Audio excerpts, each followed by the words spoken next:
ત્રીજી ઓક્ટોબરથી નવરાત્રિના તહેવાર ચાલુ થવા જઈ રહ્યા છે ત્યારે આપણા સુરત શહેરમાં અલગ અલગ જગ્યાઓ માતાજી કે આરાધના અને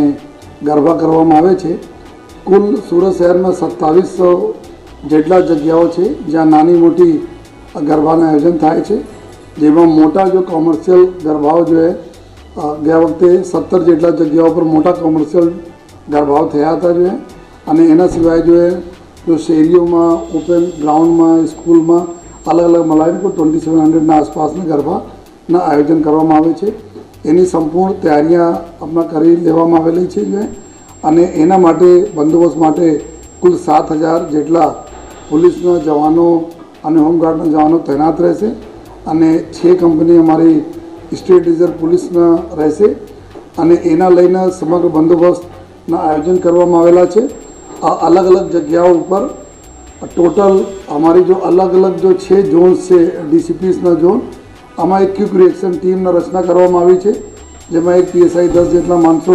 કોઈ પણ સંજોગોને પહોંચી વળવા માટે અલગથી તૈનાત રહેશે અને જેટલા બી અમારા કોમર્શિયલ ગરબાઓ છે જ્યાં મોટી સંખ્યામાં લોકો ભેગા થવાના છે એમાં અમારી સી ટીમના અમારી જો મહિલા ઓફિસર્સ છે, અમારી મહિલા જવાનો છે, એની ટીમ જો ટ્રેડિશનલ ડ્રેસમાં રહેશે અને આ લોકો જો ખેલૈયાઓના વેશભૂષામાં ખેલૈયાઓના વચ્ચે રહેશે અને એટલા ઇન્શ્યોર કરશે કોઈ પણ પ્રકારથી આપણે કોઈ બહેનોના દીકરીઓને કોઈ છેડતી અથવા કોઈ તકલીફ નહીં પડે। એના માટે 250 જેટલા આપણા મહિલા ટીમ બનાવવામાં આવેલી છે, જેમાં કુલ જેટલા 33 જેટલા અમારી સી ટીમ રહેશે, બાકી મહિલા પોલીસ સ્ટેશનના સમગ્ર અધિકારી અને જવાનો પૂરા આમાં રહેશે જોઈએ। તો એક આ પ્રકારના પૂરી તૈયારી કરવામાં આવી છે અને સાથોસાથ અમારા બોડી વન કેમેરાઓ લઈને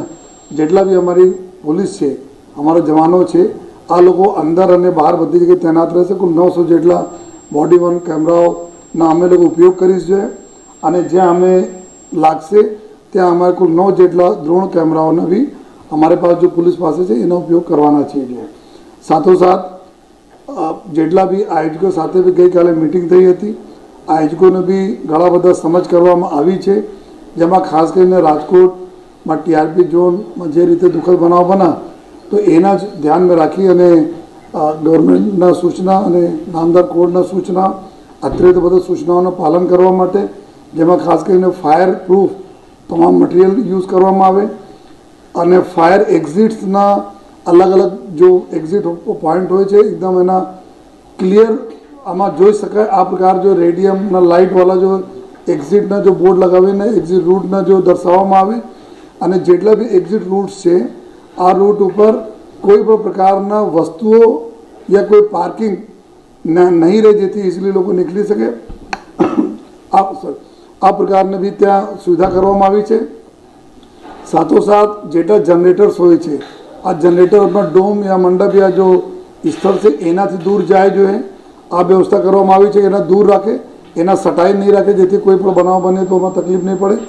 પેટ્રોલ ડીઝલ વગેરે જો બી યુઝ કરવામાં આવે છે જનરેટર માટે આ ત્યાં સ્ટોર નહીં કરે, સીસીટીવી કેમેરાઓથી સજજ રહે અને અવારનવાર જો વચ્ચે ગરબાના વચ્ચે જ્યારે બ્રેક પડે છે ત્યારે લોકોને સમજ પણ પાડવામાં આવતી રહે કે in case of any emergency તમારા આ પ્રકારના આ જગ્યાઓથી એક્ઝિટ લેવાના રહેશે, ક્યાં જવાના રહેશે, આ પ્રકારના તમામ સમજ આયોજકોને કરવામાં આવે છે। સાથોસાથ આયોજકોના